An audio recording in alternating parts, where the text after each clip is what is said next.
ዘመኑ ቀርቧል የመጨረሻው ዘመን እየተጠናቀቀ ነው ጠጋ ብሏል ምናምን ስንል አይ ገና ነው ምን ይላል ድሮም እንደዛ አይነት ክርስቲያኖች ነበሩ አይ ገና ነው በጣም ቀርቧል ብለው መከራ የሚበሉም ነበሩ ደግሞ አይ ገና ነው በጣም ያው ብዙ ሺህ ዘመን ተቆጥሯል እመጣለሁ ብሎ ብዙ ሺህ ዘመን ተቆጥሯል ብሎ የሚዘናጋ ሰው አለ ስለ ምጽአት ስናወራ እንዲሁ ዛሬ ነቅተን እንድንቀር ስለ መጨረሻው ዘመን ስናወራ የሚደርስበት ሁለት መንገድ አለ በእያንዳንዳችን ላይ ይደርሳል ፍጻሜው ዩኒቨርሳል የሆነ አጠቃላይ የሆነ ፍጻሜው ይደርሳል ያ ፍጻሜ እስኪመጣ ድረስ ምንም ፍጻሜ አይመጣም አይመጣል ምን ይባላል የግል በጉ ራሱ ለከተማይቱ ብርሃን ይሆናል ይናሳ በቃ ያስፈልጓት ከዋክብትና ጨረቃ ያበሩ ልክ እንደ ሻማችን ማለት ብለን እንደምንጥለው ልክ እንደዛ ነው እየመጣ ነው ቀን እየመጣ ነው ወደ መዳናችን እየተጠጋን ነው ኢየሱስ እየመጣ ለዚህ ነው የመጀመሪያዎቹ አማኞች ማራናታ ሰላምታቸው ማራናታ ነበር ጌታ ኢየሱስ ሆይና የምንናፍቀው ህይወት እየመጣ ነው ትግል የሌለበት ህይወት እየመጣ ነው እንግዳችን እየመጣ ነው ከትላንት ይልቅ ዛሬ መዳናችን ቀርቧል አሁን ሌሊቱ እያለፈ ነው ቀኑ እየመጣ ነው ክብር ለእግዚአብሔር ይሁን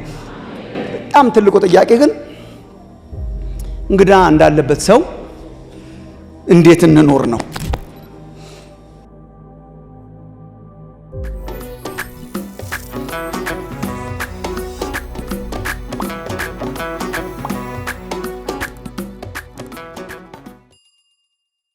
በወቅቱ ያለውበትን ባካፍላችሁ ይሻላል ብዬ ነው ያሰብኩት እና ለረጅም ጊዜ ማሰላሰለው እግዚአብሔር ቃል ክፍል ነው ጌታ ኢየሱስ በማቴዎስ ወንጌል የመጨረሻው ትምህርቱ የምጽአቱ ትምህርት ነበር ከዛ በኋላ ወደ መስቀሉ ነው የሄደው በሮሜ ምዕራፍ 13 ላይ ያለ የመጽሐፍ ቅዱስ ክፍል ነው ሮሜ ምዕራፍ 13 ከቁጥር 11 ጀምሮ እስከ ቁጥር 14 ድረስ ከእንቅልፍ የምትነሱበት ሰዓት አሁን እንደደረሰ ዘመኑን እወቁ ካመንበት ጊዜ ይልቅ መዳናችን ዛሬ ወደኛ ቀርቧልና ሌሊቱ አልፏል ቀኑም ቀርቧል እንግዲህ የጨለማውን ሥራ አውጥተን የብርሃንን ጋሻ ጦር እንልበስ በቀን እንደምንሆን በአግባብ እንመላለስ በዘፈንና በስካር አይሁን በዝሙትና በመዳራት አይሁን በክርክርና በቅናት አይሁን ነገር ግን ጌታን ኢየሱስ ክርስቶስን ልበሱት ምኞቱንም እንዲፈጽም ለስጋ አታስቡ ክርስቲያን የሚኖረው ቀጠሮ እንዳለው ሰው ነው ክርስቲያን የሚኖረው ዘመን እንደደረሰበት ሰው ነው እንግዳ እንዳለበት ሰው ነው አለኝ ቀጠሮ ኢየሱስ ከሚባል እንግዳ ብለን እንደዘመር ነው ክርስቲያን የሚኖረው እንደ እንግዳ ተቀባይ ሰው ነው የሚመጣ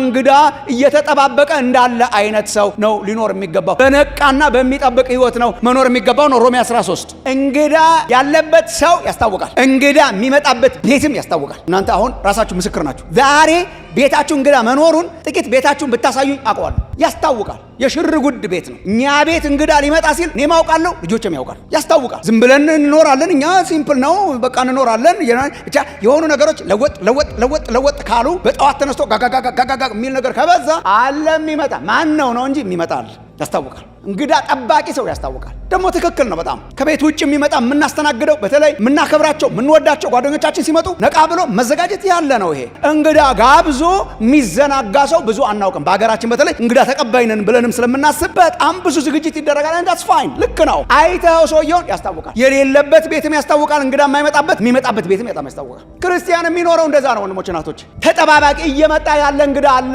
የጌታችን ምጽአትና ለእርሱ የተጠቀሙበት ቃል የመጽሐፍ ቅዱስ ጸሐፊዎች የተጠቀሙበት ቃልና የነገስታት ከተሞችን መጎብኘት ቃል አንድ አይነት ቃል ነው ፓሩሲያ ይባላል በግሪክ አንዳንዶቻችሁ ታውቁ ይሆናል ፓሩሲያ ማለት ከሮማ ተነስተው ቄሳሮቹ ከሮማ ተነስተው አንዳንድ ጊዜ አንዳንድ ከተማን ሄደው ይጎበኛሉ እጣ የወጣላትን ከተማ ሄደው ይጎበኛሉ ሄደው ያያሉ ቪዚት ያረጋሉና ሊመጡ ሲሉ ያስታውቃል ከተማው ሸርጉድ ይላልና ነገስታቱ ይነሱና ሄደው ያችን ከተማ ይጎበኛሉ ልክ እንደዛ ጌታ ኢየሱስን ይወስድና የነገስታቱ ንጉስ ከሮማ ሳይሆን ከሰማይ ብድግ ብሎ ወደ ምድር የሚመጣበትን ያንን ቪዚቴሽን ልክ እንደዚያ አይነት ቃል ነው የሚጠቀመው ለምን ኢየሱስ እየመጣ ነው ንጉስ ነው ተመልሶ ይመጣል ወደዚህች ይመጣና የዘመን ፍጻሜ ይሆናል እና እሱን ነው ጳውሎስ የሚያስታውሰን ሮሜ ምዕራፍ 13 ቁጥር 1 ተመልከቱ ዘመን እየመጣ ነው አልሰማችሁ እንደሆነ አሁን ከእንቅልፍ የምትነሱበት ዘመን እንደደረሰ ዘመኑን ወቁ ሰዓት ደርሷል ይላል ለምን ካመንበት ጊዜ ይልቅ ይሄ እኮ በጣም ግልጽ የሆነ ተግባራዊ ፕራክቲካል ነገር እኮ ነው የሚናገረው ካመንበት ጊዜ ይልቅ ምናችን መዳናችን ዛሬ ወደኛ ቀርቧል ድነን የለም ወይ አንዳንድ ሰዎች አሉ ድነናል ደግሞ ወደፊት እንድናለን ስንል ጆክ ምናምን ይሰራሉ ድነናል እኮ ግን መዳናችን እየቀረበ ነው ደግሞ ይላል። ምን ማለት ነው? መዳናችን የሚጠናቀቅበት ኮምፕሊትድ የሚሆንበት። ክርስቲያን አሁን እየተሰራ ያለ ቤት አይነት ነገር ነው። ይሄን ስትሰሩ እንደነበረው እየተሰራ ያለ ቤት ነው። ግን ምን አይነት ዘመን ይመጣል? ቤቱ ተሰርቶ ተጠናቆ የሚቀርብበት ቀን ይመጣል። እሱ ምን ይባላል? መዳናችን። እሱ ምን እየሆነ ነው? ከትላንት ይልቅ ዛሬ መዳናችን ዛሬ ወደኛ ቀርቧል ይላል። ከትላንት ይልቅ ተጠግተናል ወደ መዳናችን፣ ወደ ፍጻሜው፣ ወደ ኮምፕሊሽን ተጠግተናል ይላል። አስትሩ ክርስቲያን ምን እየሆነ ነው? እየተጠጋ ወዴት? እንግዳን ወደ መቀበያው እየተጠጋ። ከትላንት ይልቅ ዛሬ ዘመኑ ደርሷል። ከትላንት ይልቅ ዛሬ መዳናችን ቀርቧል። ከትላንት ይልቅ ዛሬ መምጫው ቀርቧል። ከትላንት ይልቅ ዛሬ እኛም መሄጃችን ቀርቧል። ከትላንት ይልቅ ዛሬ ወደ ፍጻሜው ተጠግተናል ይላል። ክርስቲያን ዝም ብላችሁ በልባችሁ አሰላስሉ ወይ ማስታወሻም ከያዛችሁ በሁለት መንገድ ነው እየቀረበ ያለው። ይሄ በጣም ግልጽ መሆን አለበት። አንዳንድ ሰው ስለ መጨረሻው ዘመንና ዘመኑ ቀርቧል፣ የመጨረሻው ዘመን እየተጠናቀቀ ነው፣ ጠጋ ጠጋ ብለዋል ምናምን ስንል አይ ገና ነው ምን ይላል። ድሮም እንደዛ አይነት ክርስቲያኖች ነበሩ። አይ ገና ነው በጣም ቀርቧል ብለው መከራ የሚበሉም ነበሩ። ደግሞ አይ ገና ነው በጣም ያው ብዙ ሺህ ዘመን ተቆጥሯል፣ እመጣለሁ ብሎ ብዙ ሺህ ዘመን ተቆጥሯል ብሎ የሚዘናጋ ሰው አለ። ስለ ምጽአት ስናወራ እንዲሁ ዛሬ ነቅተን እንድንቀር ስለ መጨረሻው ዘመን ስናወራ የሚደርስበት ሁለት መንገድ አለ። እሱን ትንሽ ላሳያችሁ። ሁለት መንገድ አለ። ክርስቲያን እንዴት ነው ወደ ፍጻሜ የሚደርሰው? በሁለት መንገድ። ፍጻሜ ምን ያካትታል? ሁለት መንገዶችን። አንደኛው የግለሰብ ፍጻሜ እንለዋለን፣ ኢንዲቪጁዋል ኤስካቶስ ነው፣ ኢንዲቪጁዋል ፍጻሜ። ሁለተኛው ደግሞ ኮርፖሬት የሆነው አጠቃላይ የሆነው ዓለሙን ሁሉ የሚጠቃልለው ፍጻሜ አለ። እኛ ወደ ፍጻሜ እንዴት ነው እየደረስን ያለ ነው? በሁለት መልኩ። እንዴት? የግለሰብ አለ፣ ዩኒቨርሳል። በእያንዳንዳችን ላይ ይደርሳል ፍጻሜው። እያንዳንዳችን ላይ የሚደርሰው ፍጻሜ የፍጻሜ አካል ነው፣ የኤስካቶስ አካል ነው። ዓለም በአጠቃላይ ዩኒቨርስ በአጠቃላይ የሚለማመደው ኤስካቶስ ደግሞ አለ። ምሳሌ ከፈለጋችሁ ሮሜ 8ን አንብቡ። ፍጥረት ራሱ በምጥ ላይ ነው ያለው ይላል። ጠቅላላ ፍጥረት ዓለሙ ትራንስፎርምድ የሚሆንበት ኤስካቶስ አለ። መጨረሻ ሁለቴ ሶስቴ ነው የሚደርሰው ምናምን እያልክ ነው አይደለም። በግል እንለማመደዋለን፣ ከዛ በጋራ እንለማመደዋለን። እንዴት አድርገን ነው በግል የምንለማመደው? ከትናንት ይልቅ ዛሬ መዳናችን ቀርቧል። በግል ምን ማለት ነው? ከትላንት ይልቅ ዛሬ ወደ ሞታችን ቀርበናል ማለት ነው። ሞት የኤስካቶስ አካል ነው። ሞት የመጨረሻው አካል ነው። ሞት ማለት መጨረሻውን በግለሰብ የምንለማመድበት በግላችን የኔ መጨረሻ አለ፣ የእናንተ መጨረሻ አለ፣ የእንትና መጨረሻ አለ። እሱ ኢትስ ፓርት ኦፍ ዘ መጨረሻ፣ ኢትስ ፓርት ኦፍ ዘ ኤስካቶስ። ከዛ በአጠቃላይ ሲሆን ደግሞ ለሁላችን ይደርሳል። የሞትን እንነሳና በህይወት ያሉ ይለወጡና ጠቅላላ ዩኒቨርስ ኢየሱስ በሚመጣበት ጊዜ ዩኒቨርሳል የሆነ አጠቃላይ የሆነ ፍጻሜው ይደርሳል። ያ ፍጻሜ እስኪመጣ ድረስ ምንም ፍጻሜ አይመጣም። አይመጣል ምን ይባላል? የግል እና ጳውሎስ በግልም ይሁን በጋራም ይሁን ከትላንት ይልቅ ዛሬ መዳናችን ወደኛ ቀርቧል።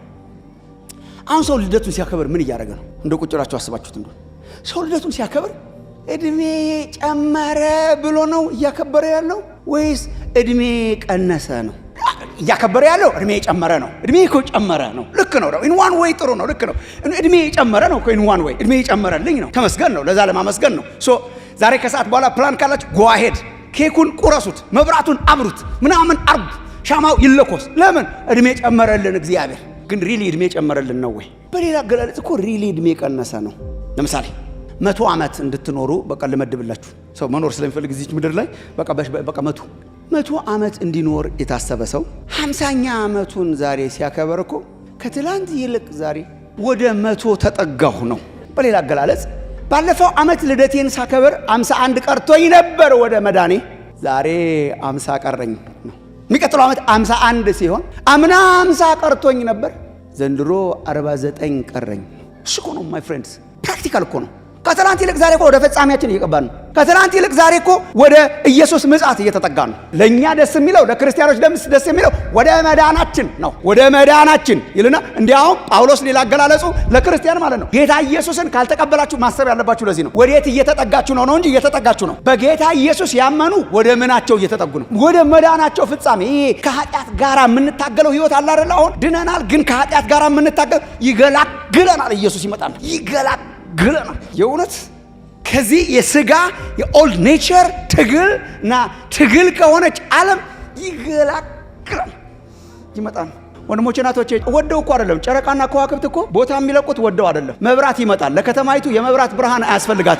በጉ ራሱ በጉ ራሱ ለከተማይቱ ብርሃን ይሆናል። ይናሳ በቃ ያስፈልጓት ከዋክብትና ጨረቃ ያበሩ። ልክ እንደ ሻማችን እፍ ብለን እንደምንጥለው ልክ እንደዛ ነው። እየመጣ ነው፣ ቀን እየመጣ ነው። ወደ መዳናችን እየተጠጋን ነው። ኢየሱስ እየመጣ። ለዚህ ነው የመጀመሪያዎቹ አማኞች ማራናታ፣ ሰላምታቸው ማራናታ ነበር። ጌታ ኢየሱስ ሆይና። የምንናፍቀው ህይወት እየመጣ ነው። ትግል የሌለበት ህይወት እየመጣ ነው። እንግዳችን እየመጣ ነው። ከትላንት ይልቅ ዛሬ መዳናችን ቀርቧል። አሁን ሌሊቱ እያለፈ ነው፣ ቀኑ እየመጣ ነው። ክብር ለእግዚአብሔር ይሁን። በጣም ትልቁ ጥያቄ ግን እንግዳ እንዳለበት ሰው እንዴት እንኖር ነው። ንቅት ያለ ህይወት ኑሩ። በጣም በምሳሌ አስረድቷል ጌታ ኢየሱስ ይሄንን። ሌሊት እንደ ሌባ ስለሆነ አመጣጡ ነቅቶ የሚጠብቅን ሰው ሌባ እንዳይገባ ቤቱ በመዓት ምሳሌ ነው ያስረዳው። ሙሽራ በሚጠባበቁ ሚዜዎች፣ ሙሽራ በሚጠባበቁ 10ቱ ቆነጃጅት በምንላቸው እስከ መጨረሻው እስከ ጥግ ጥንቅቅ ብለው ተዘጋጅተው ቢያሸልቡ እንኳን ነቅተው ማለት ነው። ሁሉም አሸልበዋል፣ ግን የአምስቱ አሸላለብ ለየት ያለ አሸላለብ ነው። በቃ ኤኒ ታይም ሊበራ በሚችል ጥንቅቅ ባለ አይነት ዝግጅት ተጠናቀው ንቅት እየመጣ ነው ኢየሱስ። ኦር እኛ እየተጠጋን ነው። ኦር በሌላ አገላለጽ ከትላንት ይልቅ ዛሬ መዳናችን ወደኛ እየቀረበ ነው። ታዲያ እንዴት አይነት ህይወት ነው ክርስቲያን የሚኖረው? የነቃ ዌክ አፕ። እኛ እንደ ሌሊት ሰው አንኖር። እኛ እንግዳ እንዳለበት ሰው የነቃ መንፈሳዊ ህይወት፣ የጋለ መንፈሳዊ ህይወት፣ ፓሽኔት የሆነ ብዙ መናገር እችላለሁ ግን አይ ሆፕ ካፕቸር እንደምታደርጉት ወንድሞቼ እህቶቼ። በጣም ብዙ ክርስቲያን ኢን ዘ ቸርች ባልነቃ ህይወት ነው የሚመላለሰው። የሆነ ንቅት ያለ ነገር አይታያችሁም? አንዳንዶቹ ስታያችሁ እንዲያውም ንቅት ያሉትን ያከረሩ ይመስለናል። አዲስ ነህ በጌታ ምናምን ነው። የነቃውን ነው ወገኖቼ። መፍዘዝ ማደግ አይደለም፣ አለመገረም አለመደነቅ ማቹሪቲ አይደለም። እግዚአብሔር ህዝቡ ከእርሱ ጋር ባለው ግንኙነት መደነቅና መገረም ያቆመ ሰሞን በጣም እየተገለጠ ነቢያትን እየላከ ገስጿል። አረ ቀዘቀዘ ፍቅር እያለ እግዚአብሔር ራሱን እንደ ጮኛ እንደ ባል እስራኤልን ህዝቡን እንደ ሚስት ያደረግን እንዲህ ይላል። እስቲ ኤርምያስ 2 አንብቡ። እንዲህ የታለ የጮኝነታችን ሰሞን ፍቅር ይላል። የታለ የጨኝነትሽን ፍቅር ረስተሻል ይላል። የታጨሽበትን ምረት ያን ሰሞን ገና ፍቅር የያዘን ሰሞን ነው። እጮኛሞች አላረ ሲተጫጩ የመጀመሪያው ሰሞን የታለ? እግዚአብሔር የረዳው ሰው እኮ ከጌታ ጋራ የመጀመሪያው ፍቅር ይቀጥልለታል። የቀድሞ ፍቅርህን ትተሃል እኮ ነው ኤፌሶንን ያለው ራዕይ ዮሐንስ ምዕራፍ 2 ላይ። የቀድሞ ፍቅር ማለት ምን ማለት ነው? የጮኝነት የመጀመሪያ የተጋጋለችው ጸሎት ብርቅ ነው። መጽሐፍ ቅዱስ ማንበብ ብርቅ ነው። ከወገኖች ጋራ ህብረት ማድረግ ደስ ይላል። ስንዘምር ውለን ስንዘምር ብናድር ምንም አንገረምም። ቀስቃሽ አያስፈልገንም። ተነሳ ቁጭ በል ያዘው ልቀቀው የሚል አያስፈልገንም። ፓሽኔት ነን። የጌታ ነገር ያስገርመናል። የመዳናችን ነገር ይደንቀናል። አሁን እንደተወለዱ ልጆች የሚቧርቅ ማንነት ውስጣችን ነበረ። እሱን የገደለውን ነገር እግዚአብሔር ከህይወታችሁ ያንሳላችሁ። ኢየሱስ ሁልጊዜ ብርቅ ነው። እግዚአብሔር ሁልጊዜ ብርቅ ነው። መዳናችን ሁልጊዜ ብርቅ ነው። እንዴት እንድንኖር ነው እግዚአብሔር የሚፈልገው? በዚያች በመጀመሪያዋ በጮኝነት በምትቧርቀዋ አይነት ህይወትና ፍቅር መኖር ምን ይባላል? መንቃት ይባላል። ንቁ፣ ነቃ በሉ፣ ነቃ በሉ።